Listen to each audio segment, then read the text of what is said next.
jemaat Tuhan. Yang diberkati Tuhan boleh lambaikan tangannya. Katakan ke kanan kiri, Tuhan Yesus baik. Haleluya, silahkan saudara boleh duduk. Puji Tuhan, mengucap syukur kalau hari ini saya boleh diberikan kesempatan untuk membagikan firman Tuhan. Terima kasih kepada Bapak Gembala, Pak Albert, Ibu dan juga seluruh tim penggembalaan yang telah mengizinkan saya, Jessica Abraham dan juga suami untuk ada di tempat ini. Saudara dapat salam dari gembala kami di Bandung, Bapak Pendeta Dr. Rubin Adi Abraham. Hari ini saya diminta untuk menyampaikan firman Tuhan masih dalam tema keluarga. Ternyata bulan Juni ini di tempat ini saudara sedang banyak membahas soal keluarga dan saya mengucap syukur. Karena memang ketika keluarga kita sehat dan kuat, gereja kita juga sehat dan kuat, bahkan masa depan kita bisa sehat dan kuat. Hari ini kita akan sama-sama merenungkan firman Tuhan yang saya beri judul Keluarga Rasa Sorga. Siapa yang ingin keluarganya rasa sorga di dunia? Haleluya, kita sama-sama belajar apa yang kita perlu perhatikan agar betul-betul setiap keluarga kita punya rasa sorga. Amsal pasal 17 ayat yang pertama saya ajak saudara untuk sama-sama merenungkan firman Tuhan yang akan kita baca dengan nyaring. Amsal 17 ayat yang pertama, 1, 2, 3. Lebih baik sekerat roti yang kering disertai dengan ketentraman daripada makanan daging serumah disertai dengan pembantahan. Amin. Saya nggak tahu berapa banyak dari saudara yang pernah makan roti kering. Tadi setelah ibadah 1 ke ibadah 2 kami disuguhi weji. Sama sekali bukan roti kering. Jadi nelennya juga enak saudara. Tapi saya pernah makan roti kering, kalau kita beli roti, karena orang Indonesia jarang makan roti, saya selalu beli roti langsung masuk ke kulkas. Memang waktunya lebih panjang, jadi nggak berjamur ya, tapi rotinya jadi kering. Hari kedua kalau saudara buka, makan, itu kalau mau telan tuh harus dikasih selai yang banyak atau harus diminum sama air, sama susu baru bisa ketelen. Tapi luar biasa Salomo ini adalah orang yang berhikmat, tapi ketika dia hidup, dia tidak takut akan Tuhan, menikah dengan wanita-wanita yang sangat banyak. Dan dari situlah dia menemukan satu kebenaran yang dia catat di dalam Amsal ini. Dia bilang lebih baik saya makan roti kering disertai dengan ketentraman daripada saya makan daging serumah. Ini bukan all you can eat, tapi all you cannot eat. Udah kenyang banget saudara. Tapi kalaupun daging serumah, makan di tengah rumah yang banyak cekcok, banyak perbantahan, itu sama sekali gak membawa nikmat. Seorang psikolog bilang bahwa kebahagiaan seseorang itu sangat tergantung dari hubungan yang dia miliki. Kalau saudara kerja di kantor, tapi hubungan saudara dengan bos gak nyaman, dengan rekan kerja gak nyaman, sebesar apapun gajinya, saya rasa saudara gak akan betah kerja di sana. Tetapi dia menyimpulkan juga bahwa hubungan yang paling penting itu bukan antar bos atau dengan teman-teman, tetapi kalau hubungan di dalam rumah tidak nyaman, seseorang tidak bisa punya kebahagiaan yang sejati. Mungkin dia bertengkar dengan orang tua, dengan suami, dengan istri, dengan anak. Dan seberapa banyak pun harta kekayaan yang dia miliki, tetap hidupnya tidak bisa merasakan kebahagiaan sejati. Ada seorang pemuda ditanya oleh ayahnya, "Nak, apa sih waktu kamu kecil yang kamu rasa paling membahagiakan?" Anaknya bilang, "Saya ingat Pak, waktu saya kelas 1 SD saya ingat. Kita pindah ke satu rumah dan saya senang banget tinggal di rumah itu. Rumah itu rumah yang kecil tapi kalau kita makan bersama. Waktu kita makan menunya sama, kita sharing. Setiap kali kita selesai makan kita bisa ngobrol. Dan malam selalu aku, papa, mama, adek berdoa bareng-bareng. Itu seru banget, itu betul-betul membahagiakan." Ternyata papanya flashback, dia ingat ketika anaknya yang pertama kelas 1 SD. Di saat itulah bisnisnya lagi hancur banget. Sehingga dia harus pindah ke rumah kontrakan yang lebih kecil. Tapi ternyata dia gak sadar. Karena rumahnya lebih kecil, lebih sering ketemu, ternyata anaknya jauh lebih berbahagia. Beda dengan rumah yang mungkin bertingkat, ruangannya banyak. Kalau mau panggil buat makan juga harus di WA, saudara. Turun makan, karena kalau teriak gak kedengeran. Antar ruangan harus pakai intercom. Anak ini bilang seneng kalau makan sharing, papahnya ingat. Waktu itu saya gak cukup uang, jadi kalau makan cuman beli bisa 2 porsi dibagi 4.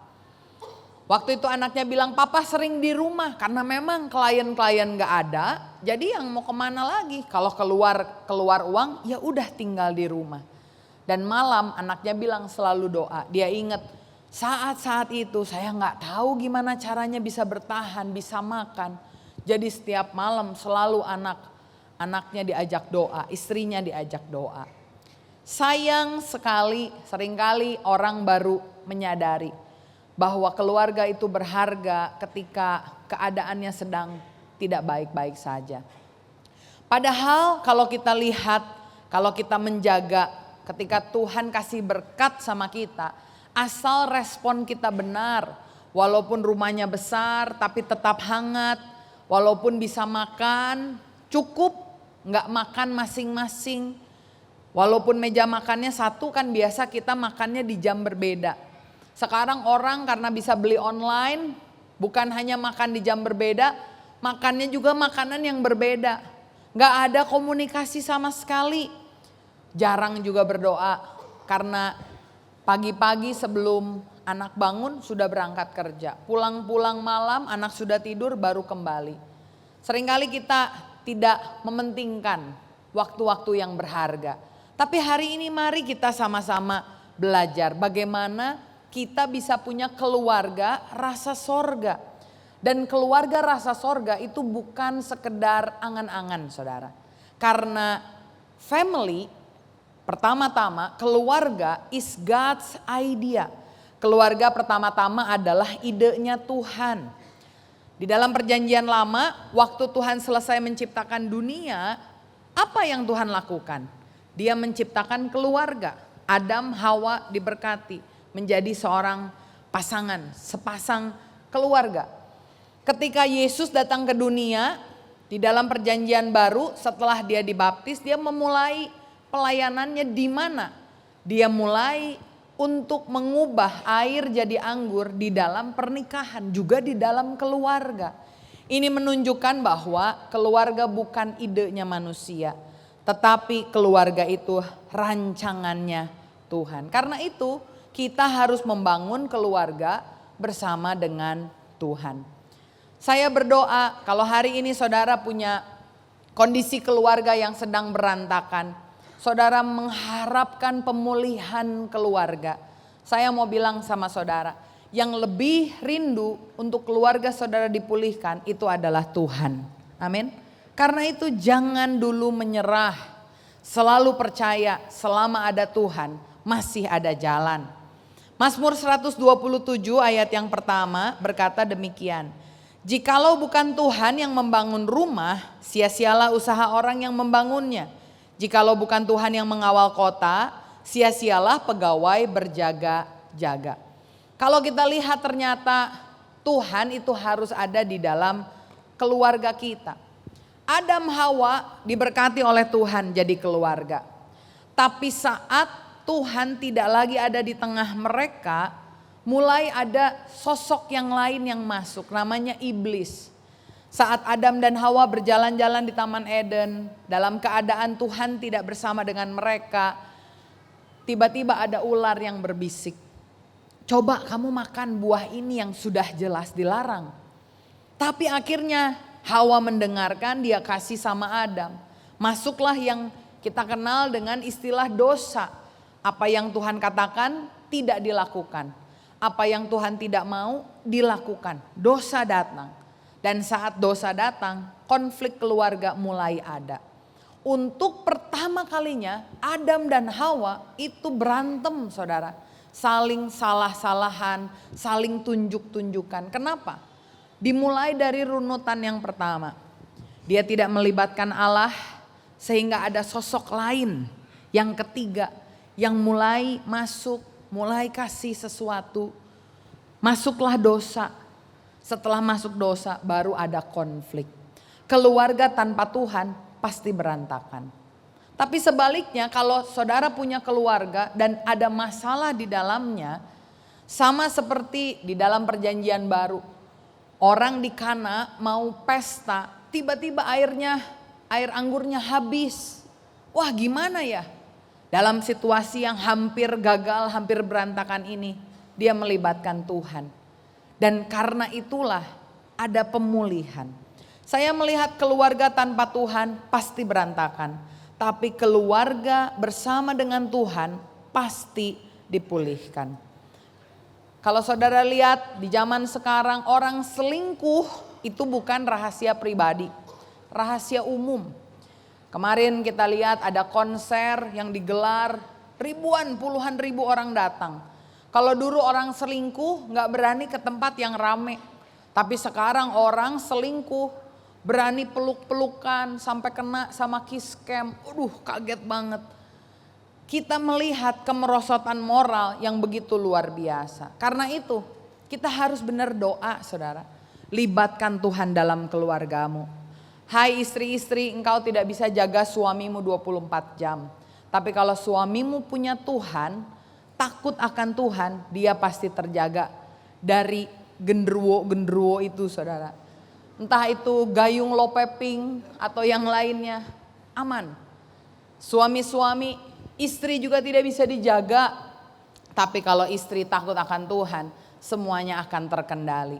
Orang tua kepada anak kita gak bisa lihat senantiasa.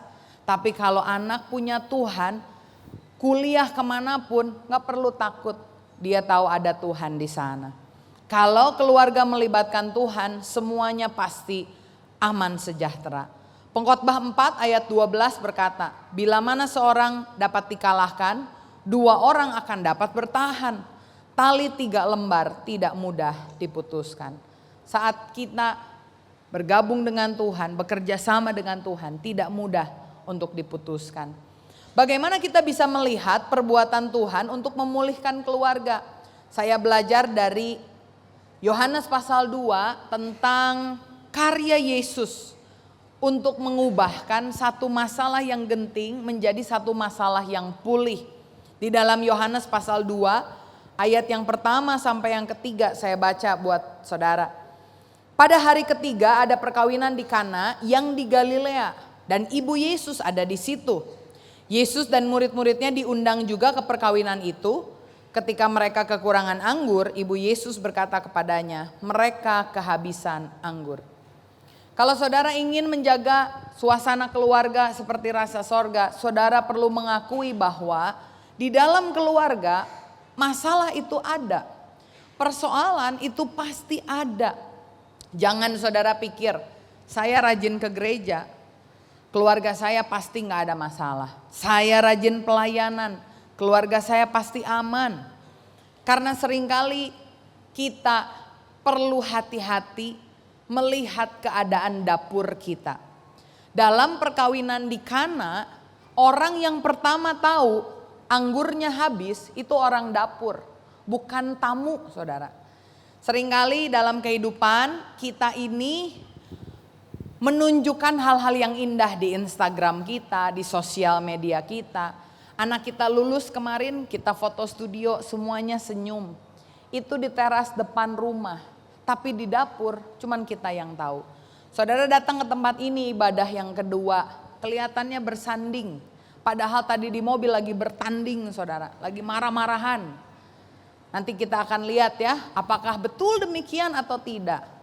Di dapur seringkali ada masalah.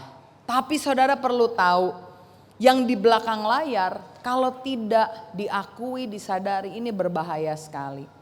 Psikolog bilang bahwa orang bercerai itu bisa diprediksi 1-2 tahun sebelum perceraian terjadi. Karena yang namanya orang bercerai tidak mungkin mendadak, saudara. Hari ini peluk-pelukan, besok tiba-tiba gugatan cerai, gak ada. Hari ini bercerai, gak pernah ada masalah, gak ada, saudara. Pasti dimulai dengan hal-hal yang kelihatannya sederhana. Sebelum pisah rumah, pasti pisah ranjang. Sebelum pisah ranjang, walaupun ranjangnya satu ngadep ke sini, satu ngadep ke sana. Alasannya banyak. Pekerjaan kah? Yang satu tidurnya pagi, yang satu tidurnya malam, dan sebaliknya. Yang satu bangunnya pagi banget, yang satu bangunnya siang, jadi gak ada waktu ketemu. Seringkali kita membiarkan hal-hal di dapur berjalan begitu saja. Sampai akhirnya meledaklah masalah. Anak yang berontak itu juga tidak langsung dia kabur dari rumah. Mulai sedikit demi sedikit. Ingat, persoalan selalu dimulai di tempat yang tersembunyi. Dan jangan harap saudara pikir karena gak ada yang tahu ya udah kita tutup-tutupin. Gak bisa saudara. Hari ini belajar untuk cek. Apakah secara jujur, secara benar saudara lihat ada sesuatu yang mulai habis. Anggur dalam pernikahan gak langsung hilang begitu saja. Sedikit demi sedikit habis. Apakah kasih saudara habis kepada suami, kepada istri? Dulu waktu pacaran sabar. Istri dulu waktu pacaran mau siap-siap berapa lama pun saudara tunggu di mobil dengan sabar. Bahkan sambil berdoa. Tapi sekarang istri telat sedikit, udah nanti kamu nyusul aja pakai Grab ya, pakai ojek ya sendiri ya. Apakah kasih mulai berkurang? Apakah saudara punya apalagi komunikasi yang berkurang? Kalau ke orang lain ngomongnya manis, nadanya baik, tapi kalau sama istri, suami, anak sendiri, mulai kalau ngomong teriak-teriak. Itu namanya ada sesuatu yang habis di dalam dapurmu. Keuangan saudara. Kita melihat bahwa keuangan salah satu sumber dari konflik keluarga. Bukan karena uangnya kurang aja. Ada kok orang yang punya uang banyak tapi tetap selingkuh. Tetap tidak bahagia. Ini menunjukkan bahwa ada konflik. Bagaimana dengan komitmen? Kalau saudara punya janjian sama orang, gak enak ya ngebatalin ya. Tapi kalau sama keluarga, janji sama anak dengan mudah kita batalkan. Mari kita lihat dan sadari. Apakah saudara punya persoalan-persoalan? Kalau ada, gak usah malu. Ini bukan aib. Justru kalau orang dapur gak ngomong ke Ibu Maria bahwa anggurnya ini habis, ini gak akan ada pertolongan saudara. Karena itu belajar. Yang pertama, sadari bahwa persoalan pasti ada. Yang kedua, harus akui. Karena pengakuan ternyata membawa pemulihan. Yohanes 2 ayat yang ketiga dikatakan oleh firman Tuhan, ketika mereka kekurangan anggur, Ibu Yesus berkata kepadanya, mereka kehabisan anggur. Saya melihat kunci dari terjadinya mujizat, salah satunya di kisah ini adalah karena orang dapur terbuka sama orang yang tepat. Orang dapur ngomong sama Ibu Maria ngomong sama Yesus. Saya dorong saudara kalau punya masalah dalam keluarga, berbicara dengan orang yang tepat. Saya percaya di gereja ini ada tim gembala juga yang bisa menolong saudara. Hati-hati jangan ngomong sama orang yang salah. Orang yang salah bisa kasih tahu kita value yang salah dan akhirnya ambil jalan keputusan yang salah. Kalau mau cerita jangan dulu tunggu sampai di ujung tanduk. Saya suka sedih kalau ada tim pastoral dihubungi ketika masalah itu udah di ujung tanduk. Gugatan perceraian sudah dimasukkan. Sidang pertama kedua sudah berjalan, tinggal tunggu yang ketiga. Sedih saudara. Saya tetap percaya Tuhan masih bisa memulihkan. Tapi kalau bisa jangan tunggu sampai di ujung tanduk. Begitu udah ada tanda-tanda kasihmu mulai habis, komitmenmu, komunikasimu mulai habis, bicara. Biasanya kalau menikah di gereja itu ada pembimbing pranikah. Saya dan suami masih sering ketemu dengan pembimbing pranikah kami bahkan setelah menikah. Untuk apa? Kita mau terus terbuka, bicara jujur, jangan simpan sehingga meledak. Terutama bawa permasalahan ini ke hadapan Tuhan. Doa bersama, komunikasi dua arah. Dan ketika dirasa perlu untuk berbicara dengan orang lain, carilah orang yang tepat. Kita lihat pengakuan ini membawa kepada pemulihan, tapi tidak lengkap tanpa penyerahan, saudara. Karena penyerahan ini membuahkan pertolongan. Poin yang ketiga, Yohanes 2 ayat 3 sampai 5 saya bacakan sama saudara. Ketika mereka kekurangan anggur, Ibu Yesus berkata kepadanya, mereka kehabisan anggur. Kata Yesus kepadanya, mau apakah engkau daripadaku Ibu? Saatku belum tiba. Tetapi Ibu Yesus berkata kepada pelayan-pelayan, apa yang dikatakannya kepadamu, perbuatlah itu. Seringkali kita doa malam ini, Tuhan tolong engkau pulihkan keluarga saya. Pagi-pagi ciluk, wah semuanya aman. Apakah seperti itu? Ketika Yesus diminta mengubah atau menyediakan anggur, Yesus gak langsung jawab. Yesus bahkan bilang, waktuku belum tiba. Tapi Ibu Maria, dia tetap punya ekspektasi. Dia bahkan taat sehingga dia bilang apa yang diperkatakan oleh Yesus kepada pelayan-pelayan, kamu lakukan ya. Dan benar, pelayan-pelayan taat.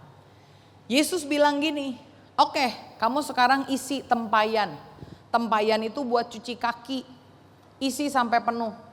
Pelayan gak ada yang tanya, Yesus maaf ya, di dapur banyak panci yang lebih bagus, banyak bejana yang lebih keren.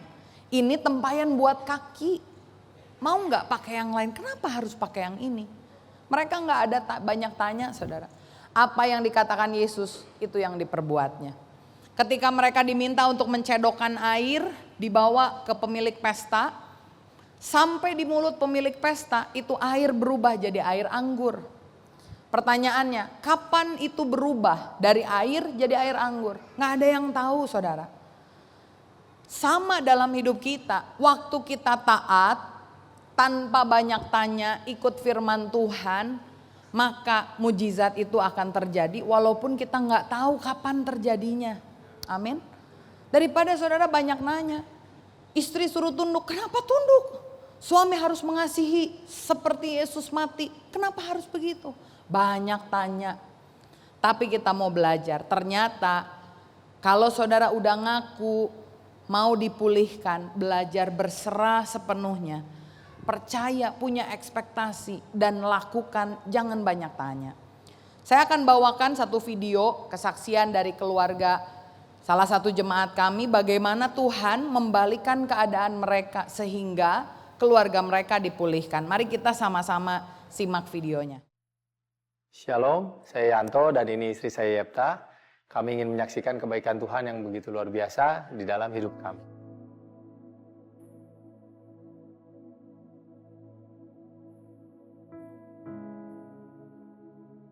Kami dulunya hidup dalam berkecukupan sampai datang masa sulit sekitar tahun 2015 sampai 2017. Bisnis kami mengalami kehancuran dan kami kehilangan segalanya. Kami terpaksa menjual semua aset untuk menutupi biaya kehidupan sehari-hari. Kami hidup dari hasil menagih tagihan yang macet. Kami hanya mendapatkan penghasilan setiap hari yang sangat sedikit.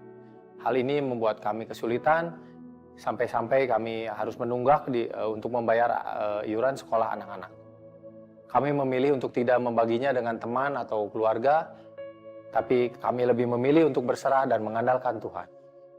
Di tengah keterpurukan itu, saya mendapat kabar dari dokter yang biasa saya rutin untuk pap smear. Ternyata saya mendapat kabar kalau saya hasilnya nggak bagus, yaitu ada virus di rahim saya yang bisa mengakibatkan kanker serviks. Tapi saat itu saya dan suami dalam keadaan memang tidak punya biaya, bingung. Tapi benar-benar Tuhan yang kami andalkan. Kami sungguh-sungguh berdoa sama Tuhan. Karena kami dikasih kesempatan hanya 3 bulan untuk mengambil tindakan medis. Dan biaya itu ya buat kami sangat besar. Di saat kami memang terpuruk keuangan. Kami mengandalkan Tuhan, hanya mengandalkan Tuhan. Dan luar biasanya Tuhan yang kami andalkan. 3 bulan kemudian hasil keluar Dokternya pun bingung dengan hasil yang kami dapatkan, yaitu hasilnya 100% virusnya hilang. Hormat kemuliaan hanya bagi nama Tuhan. Kalau bukan karena Tuhan, saya nggak tahu harus bagaimana. Terima kasih Yesus, terima kasih. Seorang hamba Tuhan pernah berdoa untuk kami, mengatakan bahwa Tuhan akan memperluas daerah kekuasaan dan pekerjaan kami sampai ke bangsa-bangsa. Meskipun pada saat itu sulit dipercaya dengan keadaan kami yang sedang terpuruk, tapi kami memilih untuk tetap percaya pada janji Tuhan. Di awal tahun 2018, saya sebagai seorang istri harus membantu suami saya yang dalam keadaan keuangannya sangat terpuruk. Saya langsung mencoba apapun yang saya bisa, yaitu salah satunya saya sebagai makeup artist. Tapi Tuhan punya rencana dari itu semua, yaitu saya juga bisa menjual produk-produknya. Dan Tuhan itu luar biasa dengan caranya yang ajaib. Tuhan yang buka jalan sampai saya membuka satu online shop. Online shop ini yang membuat saya mengalami banyak sekali perubahan keuangan. Tuhan yang membuat segala sesuatunya luar biasa dalam hidup kami. Tuhan menuntun setiap langkah kami dalam bisnis online ini. Sampai kami bisa berbelanja ke Singapura, Korea, Jepang, dan Hong Kong. Berkat Tuhan yang paling mengubahkan dalam hidup kami bukan hanya secara keuangan, tapi bagaimana Tuhan memberikan seorang pendamping, istri yang tetap setia, yang selalu menopang meskipun dalam keadaan yang tidak baik. Selama ini istri saya tidak pernah mengeluh, dan selalu belajar untuk selalu mengucap syukur dan menguatkan saya sebagai seorang imam. Apakah selama 3 tahun ini kami berpikir untuk bercerai? Gembala kami, Pak Rubin, selalu mengajarkan pentingnya kesatuan hati dalam keluarga. Istri mau tetap tunduk kepada suami untuk mensupport dalam keadaan apapun. Benar-benar kami sungguh mengandalkan Tuhan yang besar, dan kami sungguh tidak ada sedikit pun keraguan-raguan kalau Tuhan yang kami andalkan, Tuhan yang kami tinggikan, Tuhan yang tidak pernah tinggalkan kami. Dan bukan hanya itu, kami sungguh merasa dipulihkan dari masalah, kami jadi semakin mengandalkan Tuhan, semakin giat berdoa karena kami tahu Tuhan yang kami sembah, Tuhan yang kami andalkan adalah Tuhan yang dahsyat. Ekonomi kami sedikit demi sedikit Tuhan pulihkan, jalan keluar satu persatu Tuhan nyatakan dalam hidup kami, dan sungguh berkat Tuhan itu nyata dalam hidup kami yang mengubahkan kami, dan kami mau menjadi berkat. Kalau kami ada sampai saat ini, kami bisa berkata dengan yakin semuanya karena kebaikan Tuhan. It's only by His grace. Amin. Berikan kemuliaan buat Tuhan. Mereka cerita, saya nggak cerita sama keluarga karena kalau keluarganya tahu, keluarga perempuan ini, wanita ini, istrinya itu keluarga kaya, saudara. Kalau sampai tahu keadaannya seperti itu istrinya bisa dibawa pulang, nggak dikembalikan lagi. Karena itu mereka hanya bisa membawa kehadirat Tuhan, dan dari tahun mereka mengalami masalah, seperti tidak ada yang berubah. Tetap melayani, tetap setia, tetap sehati. Dan saya melihat kemuliaan Tuhan sungguh dinyatakan. Beberapa prinsip di dalam Efesus 5 tadi disampaikan melalui video ini. Efesus pasal yang kelima ayat yang ke-22 sampai 24 dikatakan, "Hai istri, tunduklah kepada suami seperti kepada Tuhan, karena suami adalah kepala istri sama seperti Kristus adalah kepala jemaat. Dialah yang menyelamatkan tubuh, karena itu sebagaimana jemaat tunduk kepada Kristus, demikian juga istri kepada suami dalam segala sesuatu." Kalau saudara lihat seringkali istri kalau suami lagi sulit nggak mau ikut membantu.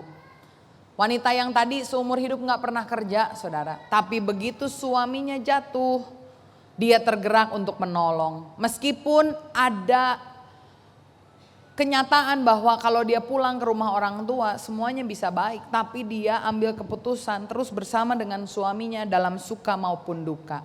Suaminya juga sama. Suami dikatakan ayat yang ke-25, "Hai suami, kasihilah istrimu sebagaimana Kristus telah mengasihi jemaat dan telah menyerahkan dirinya Demikian juga suami harus mengasihi istrinya sama seperti tubuhnya sendiri. Siapa mengasihi istrinya, mengasihi dirinya sendiri. Suaminya jaga istrinya, tetap perhatikan istrinya, tetap bela istrinya. Dan ketika sekarang saat ini melalui berkat Tuhan lewat pekerjaan baru, istrinya sebetulnya yang lebih bisa ya. Tapi suaminya sekarang yang mendukung tanpa gengsi, tanpa malu. Karena suami mengasihi istri. Bagaimana dengan anak-anak?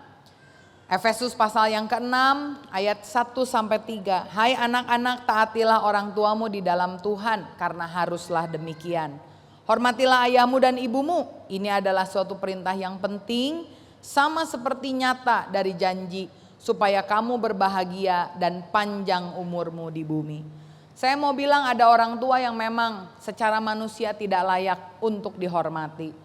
Tidak pernah ada, tidak kasih support.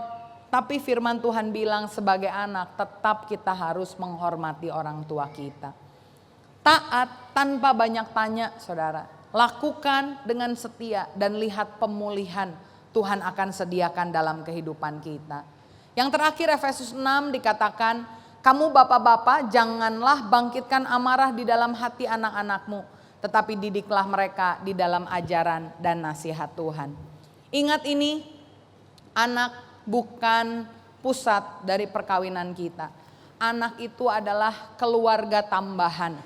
Seringkali suami istri kalau udah punya anak, anaknya ada di tengah. Tidur pun tidur di tengah. Ini yang membuat suami istri jadi gak intim lagi. Tapi seharusnya ayah ada di tengah, pegang istri sebelah kiri, pegang anak sebelah kanan. Kalau ada anak kedua di mana? Di sebelah istri. Sehingga ketika anak kita bertambah bukan jadi makin jauh. Tapi justru kita makin solid karena kita dipanggil untuk mengasihi anak kita dan mendidik mereka. Secara singkat saudara boleh foto dari slide ini. Mari tanamkan, belajar memberikan bahasa kasih kepada keluarga. Yang pertama berikan pelayanan. Bantu kalau apa yang perlu disiapkan saudara lakukan. Setiap kali kita ada di rumah, jangan pikirkan hanya tentang diri kita. Tapi kita pikirkan suami kita, anak kita. Saat suami memikirkan istri, istri memikirkan suami. Tidak ada saling tuntut, yang ada saling tuntun. Berikan hadiah sewaktu-waktu. Dulu waktu pacaran setiap bulan kasih bunga. Sekarang udah menikah 5-10 tahun. Boleh senggol satu dengan yang lain, gak pernah dikasih hadiah sama sekali. Gak usah yang mahal, tapi setidaknya ada perhatian khusus. Berikan waktu yang berharga, tanpa distraksi. Jangan main handphone waktu ngobrol sama anak. Psikologi anak bilang, gak usah terlalu lama, kalau gak bisa ada waktunya. Berikan waktu 10 menit gak main HP, connect sama anak. Yang keempat berikan sentuhan. Yang datang hari ini suami dan istri, boleh angkat tangan? Oke, sesudah diangkat tangannya, pegang dong tangannya. Dekap suami istrinya. Ini belum banyak bergerak, Pak Albert, tolong nanti dipanggil oleh tim pastoral. Sentuh, dekap saudara. Coba lihat yang sudah didekap. Senyumnya merekah gak? Di jemaat kami sampai ada yang bilang, Bu, pelayanan nanti sampai sore gak? Karena khotbahnya seperti ini. Oh enggak, saya cuma sampai ibadah siang. Oh kalau gitu saya suruh suami saya ke ibadah siang ya. Saya pengen dipegang tangannya. Aduh kasihan banget saudara. Peganglah suami istri tangan pasangan kita selagi bisa. Dan katakanlah I love you, aku mengasihimu. Suami-suami biasanya merasakan kasih lewat sentuhan dan juga pelayanan. Istri biasanya rasakan kasih lewat perkataan dan waktu. Sementara anak biasanya merasakan kasih dengan sentuhan dan waktu. Apapun yang kita lakukan, mari kita belajar untuk fokus kepada mereka sebagai orang-orang yang Tuhan kasih dalam hidup kita. Dan percayalah, saat kita menghargai mereka pemberian Tuhan, kita sedang menghargai Tuhan di dalam hidup kita. Saya tutup dengan ini, keluarga rasa sorga adalah keluarga yang mengasihi Kristus.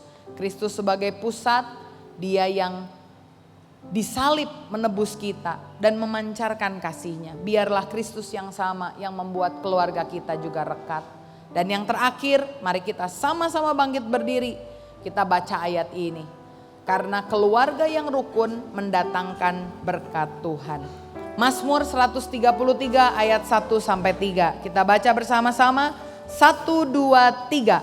Sungguh alangkah baiknya dan indahnya apabila saudara diam bersama dengan rukun, seperti minyak yang baik di atas kepala, meleleh ke janggut, yang meleleh ke janggut Harun dan ke leher jubahnya. Seperti embun gunung Hermon yang turun ke atas gunung Sion. Sebab kesanalah Tuhan memerintahkan berkat kehidupan untuk selama-lamanya. Saya berdoa kiranya di dalam keluarga saudara, saat engkau mengikuti Tuhan, saat ada persoalan bukan ditutupi tapi dihadapi. Saudara akui, saudara juga ikut Tuhan, penyertaan Tuhan, saudara percaya lewat taat. Maka saya berdoa keluargamu akan mendapatkan pemulihan. Kiranya firman ini menguatkan kita.